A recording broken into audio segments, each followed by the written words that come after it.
नमस्कार। Programme 8 PM में एक बार फिर आपका स्वागत है और मैं हूं आदर्श पल गुप्ता। आज भारत के सुप्रीम कोर्ट में जम्मू कश्मीर को लेके धारा 370 और 35A को एक ऐतिहासिक फैसला आया है। सुप्रीम कोर्ट के 5 जजेस ने इस फैसले पर मोहर लगा दी है और जो पार्लियामेंट ने पास किया था वही फैसले को रखा गया, यानी कि 370 और 35 से जम्मू कश्मीर में हमेशा के लिए खत्म हो गए। लेकिन इसके साथ साथ सुप्रीम कोर्ट ने यह भी कहा है कि जितनी जल्दी हो सकता है जम्मू कश्मीर को राज्य का दर्जा दिया जाए। ये एक बहुत बड़ी मांग थी जम्मू कश्मीर के लोगों को, क्योंकि एक राज्य को यूटी में परिवर्तन किया था, वो यूटी को हटाकर राज्य का दर्जा मांगते थे। और चुनावों की मांगों को लेकर भी सुप्रीम कोर्ट ने निर्देश दिए हैं कि जम्मू कश्मीर में 30 सितंबर 2024 से पहले चुनाव करवा देने चाहिए। इसको लेके यहाँ भारतीय जनता पार्टी ने इसे वेलकम किया है और देश की सभी दूसरे भी जितनी भी संस्थाएं हैं उन्होंने इसका स्वागत किया है। इस फैसले को लेके जम्मू कश्मीर में भी बहुत चर्चा रही है। जम्मू कश्मीर में सुबह से सेलिब्रेशन हो रही है। यहाँ पे भारतीय जनता पार्टी सेलिब्रेट कर रही है। यहाँ पे शिवसेना पर इसको सेलिब्रेट कर रही है।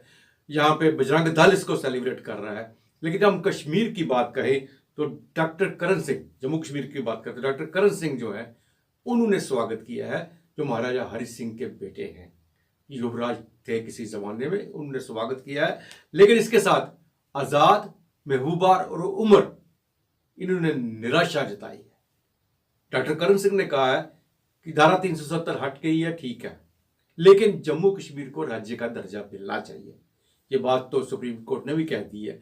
लेकिन सबसे बड़ी बात यह है कि सुप्रीम कोर्ट ने इसके लिए कोई समय सीमा तय नहीं की कि कब देना है, लेकिन यह कहा है जल्दी से जल्दी राज्य का दर्जा दिया जाए और लद्दाख को अलग यूटी बना दिया जाए। जिस तरह से बना हुआ था वैसे का वैसा ही रहा। अब हम आपको जम्मू कश्मीर में सभी की प्रतिक्रिया दिखाते हैं, क्या क्या कहा इस धारा 370 को लेकर। अब एक नजर डालते हैं आज के समाचारों पर। सुप्रीम कोर्ट की 5 जजों की संविधान पीठ ने अनुच्छेद 370 को हटाने को चुनौती देने वाली याचिकाओं पर अपना फैसला सुना दिया। सीजेआई चंद्रचूड़ ने कहा कि जम्मू और कश्मीर भारत का अभिन्न अंग है। उन्होंने कहा कि केंद्र के फैसले पर सवाल उठाना उचित नहीं है। सीजेआई ने कहा कि राज्य की ओर से केंद्र द्वारा लिया गया हर निर्णय चुनौती के अधीन नहीं है। इससे अराजकता और अनिश्चितता पैदा होती है और राज्य का प्रशासन ठप हो जाएगा। अनुच्छेद 370 मामले में सुप्रीम कोर्ट ने कहा कि आर्टिकल 370 जम्मू कश्मीर के संघ के साथ संवैधानिक एकीकरण के लिए था और ये विघटन के लिए नहीं था। इसके लिए राष्ट्रपति घोषणा कर सकते हैं कि अनुच्छेद 370 का अस्तित्व समाप्त हो गया है। We have held that Article 370 is a temporary provision on a reading of the historical context in which it was included. Article 370 was introduced to serve two purposes. First, the transitional purpose to provide for an interim arrangement until the Constituent Assembly of the state was formed and could take a decision on the legislative competence of the Union on matters other than the ones stipulated in the instrument of accession and ratify the Constitution. And second, a temporary purpose, an interim arrangement in view of the special circumstances because of the war conditions in the state. See, we have held that a textual reading of Article 370 also indicates that it is a temporary provision. For this purpose, we have referred to the placement of the provision in Part 21 of the Constitution, which deals with temporary and transitional provisions, the marginal note to the provision, which states temporary provisions in respect to the state of Jammu and Kashmir, and a reading of Articles 370 and 1, by which the state became an integral part of India upon the adoption of the Constitution.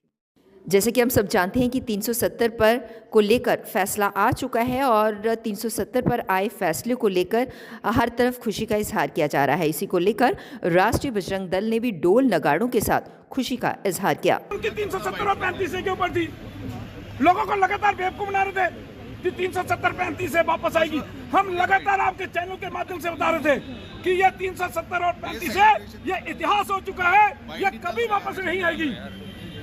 हमें पहले भी यकीन था और आज जो supreme court ने फैसला दिया है और हमें पूर्ण रूप से विश्वास हो गया कि आज के बाद 370 और 35 से जम्मू कश्मीर के अंदर इसका नाम भी नहीं लिया जाएगा, क्योंकि तो इसलिए अब इन नेताओं को सोचना चाहिए और भारत के संविधान को, भारत के कानून को, उसको मानना चाहिए अगर भारत के अंदर राजनीति करनी है तो। सर क्या कहेंगे? देखिए यहाँ पर देखिए हम सुप्रीम कोर्ट के निर्णय का जो है वो स्वागत करते हैं। जिस प्रकार से उन्होंने निर्णय दिया है कि 5 अगस्त 2019 के अंदर पीडीपी प्रमुख महबूबा मुफ्ती ने एक वीडियो संदेश जारी कर सुप्रीम कोर्ट के फैसले पर प्रतिक्रिया दी। उन्होंने कहा कि यह जम्मू कश्मीर के लोगों की हार नहीं बल्कि भारत देश की हार है। उन्होंने इसे आइडिया ऑफ इंडिया की हार करार दिया। उन्होंने कहा, प्यारे हमवतनों, हिम्मत नहीं हारें, उम्मीद ना छोड़ें। जम्मू कश्मीर ने कई उतार चढ़ाव देखे हैं। सुप्रीम कोर्ट का आज का फैसला एक मुश्किल पड़ाव है, पर ये मंजिल नहीं है। हमारे विरोधी चाहते हैं कि हम उम्मीद छोड़कर इस शिकस्त को स्वीकार करें। ये हमारी हार नहीं, ये भारत देश की हार है। ये कहना है पीडीपी प्रमुख महबूबा मुफ्ती का। मेरे प्यारे हमवतनों, हिम्मत मत हारो, उम्मीद मत छोड़ो। जम्मू कश्मीर ने बहुत सारे उतार चढ़ाव देखे हैं। सुप्रीम कोर्ट का आज का फैसला ये एक पड़ाव है, मुश्किल ही सही पर पड़ाव है। ये मंजिल नहीं है हमारी। इसको मंजिल समझने की गलती मत करो। हमारे मुखालफिन चाहते हैं कि हम उम्मीद छोड़ के, दिल बर्दाश्ता होके शिकस्त को तस्लीम करें, पर ऐसा नहीं होना है। आप जानते हैं कि सुप्रीम कोर्ट ने यह कहा कि 370 आर्जी है, इसलिए इसको हटाया गया। ये हमारी हार नहीं है, बल्कि आइडिया ऑफ इंडिया की हार है, हिंदुस्तान के तस्वुर की हार है। जिस तस्वुर के साथ, जिस आइडिया ऑफ इंडिया के साथ, जिस गांधी के हिंदुस्तान के साथ, जिस गंगा जमनी तहजीब के साथ जम्मू कश्मीर के मुसलमानों ने पाकिस्तान को दरकिनार करके यहाँ के सिखों के साथ, यहाँ के बुद्धिस्ट के साथ, यहाँ के क्रिश्चियंस के साथ, यहाँ के हिंदू भाइयों के साथ गांधी के मुल्क के साथ हाथ मिलाया, आज ये उस आइडिया ऑफ इंडिया की हार है। आज जो हरकत मरकजी सरकार ने पार्लियामेंट के अंदर नाजायज, गैर कानूनी, गैर आईनी की, उसको जो जायज करार दिया गया, वो जम्मू कश्मीर के लिए ही नहीं बल्कि आइडिया ऑफ इंडिया, हिंदुस्तान के तस्वुर के लिए एक सजाए मौत की खबर से कम नहीं है। आप जानते हैं 1947 में एक सरकार थी, पार्लियामेंट था, उसके बाद कॉन्स्टिट्यूशन बना, उन्हें जम्मू कश्मीर के साथ वादे किए और जम्मू कश्मीर को एक खुसूसी पोजीशन दी। वहीं डेमोक्रेटिक प्रोग्रेसिव आज़ाद पार्टी के अध्यक्ष गुलाम नबी आज़ाद इस फैसले से नाखुश दिखाई दिए। उन्होंने कहा कि सुप्रीम कोर्ट के फैसले से काफ़ी निराश हैं। सुप्रीम कोर्ट ने जम्मू कश्मीर में अनुच्छेद 370 को हटाने को संवैधानिक रूप से वैध ठहराया है। को एक मायूसी है। दो चीज़ें इसमें थी, एक 370, उसके साथ जम्मू कश्मीर के अवाम जुड़े हुए थे, उनके जज्बात जुड़े हुए थे, आज साल नहीं आज़ादी के बाद से ही। और जिन हालात में दफ़ा 370 को हिंदुस्तान के आईन में और स्टेट के आईन में जगह दी गई थी, उसकी कुछ तारीख़ी वजूहात थी जिनकी वजह से रखा गया था, और कुछ जोग्राफियाई हालात थी और कुछ सियासी हालात थे। ये तमाम चीज़ें मैं सोच रहा था कि सुप्रीम कोर्ट इसको अपनी नज़र में रख के फ़ैसला जम्मू कश्मीर की अवाम के हक़ में सुनाएगा, और उसके साथ साथ ही नहीं, इस अगर मुत्तफिक होता तो मायूस क्यों होता। मैं सिर्फ़ एक चीज़ से सेटिस्फाइड हूँ, बाकी जजमेंट से मैं मुत्तफिक नहीं हूँ, मायूस हूँ।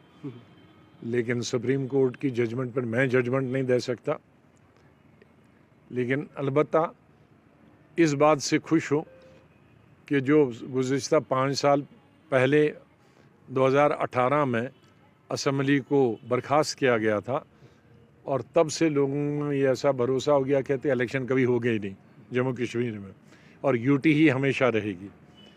तो उस पर कम से कम सुप्रीम कोर्ट ने फैसला किया कि 30 सितंबर 24 से पहले इलेक्शन इलेक्शन कमीशन को करनी चाहिए और स्टेटहुड फौरी तौर पर देनी चाहिए। वहीं सुप्रीम कोर्ट के फैसले पर उमर अब्दुल्ला ने कहा कि वह इस फैसले से निराश हैं, लेकिन हतोत्साहित नहीं। उनकी पार्टी का संघर्ष जारी रहेगा। यहां तक पहुंचने में भाजपा को दशकों लग गए। हम भी लंबी दौड़ के लिए तैयार हैं। किस्मती से हम उन 5 ऑनरेबल जजेस को अपने सोच में हम उनको ला नहीं सके, उसके लिए तैयार नहीं कर सके, जिसके लिए न सिर्फ मुझे अफसोस है, हम माजरत खां हैं जम्मू कश्मीर के लोगों के साथ, लद्दाख के लोगों के साथ और बाकी मुल्क के उन लोगों के साथ जो चाहते थे कि हम इस लड़ाई में कामयाब हो जाएं। मैं दिल की गहराइयों से उनसे माफ़ी मांगना चाहता हूं, लेकिन मैं अपनी जगह ये भी कहना चाहता हूं कि मामला यहाँ ख़त्म नहीं होता।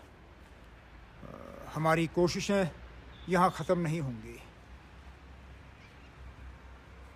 अगर यहाँ प्रेस वाले होते तो शायद वो मुझसे पूछते कि क्या आप सुप्रीम कोर्ट के इस फैसले को रिस्पेक्ट करते हो या नहीं। Do you respect the supreme court?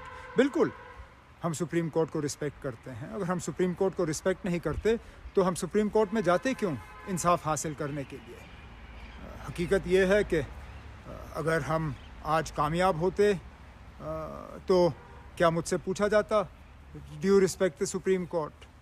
हारने के बाद अगर मैं ये कहूँ कि हम सुप्रीम कोर्ट को नहीं मानते या सुप्रीम कोर्ट के इस फैसले को नहीं मानते तो वो अपनी जगह गलत होता। लेकिन क्या इसके बाद हमारे पास और रास्ते हैं? क्यों नहीं हैं? बिल्कुल हैं। क्या दोबारा अदालत के दरवाज़ों को खटखटाना हमारे जम्मू कश्मीर असेंबली के इलेक्शन 30 सितंबर तक करवाए जाने को लेकर सीजीआई ने इलेक्शन कमीशन को निर्देश दिए। Direct elections to the legislative assemblies, which is one of the paramount features of representative democracy in India, cannot be put on hold until statehood is restored. We direct that steps shall be taken by the Election Commission of India to conduct elections to the Legislative Assembly of Jammu and Kashmir, constituted under Section 14 of the Reorganization Act by 30 September 2024. Restoration of statehood shall take place at the earliest and as soon as possible. Directorate of tourism और Tawi checkers द्वारा international mountain day celebrate किया गया, जिसका theme था the restoring mountain ecosystem. इसका मकसद ये था कि बच्चों को नेचुरल इकोसिस्टम किस तरह से प्रिजर्व किया जाए, किस तरह से हम उसका संरक्षण कर सकते हैं, इसके बारे में जानकारी साझा करना।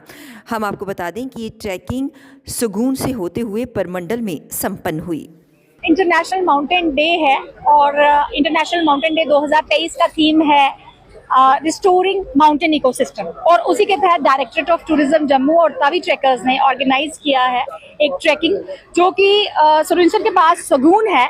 सगून से शुरू होगी और पाडल से होते हुए परमंडल पहुंचेगी, और इसमें जो रास्ते में पहाड़ हैं और देविका की जो खूबसूरती है और जिस तरीके से हमारी पिलग्रिमेज टूरिज्म का एक सेंटर है परमंडल, और जो ये बच्चों को रास्ते में जानकारी होगी कि किस तरीके से हमने अपना नेचुरल इकोसिस्टम प्रिजर्व करना है, और अगर मॉडर्नाइजेशन भी है करनी है तो modernisation has to be in consonance with preserving the natural ecosystem. ये आज के लिए बस इतना ही। कल 8 बजे फिर आपसे भेंट होगी। तब तक इजाजत दीजिए।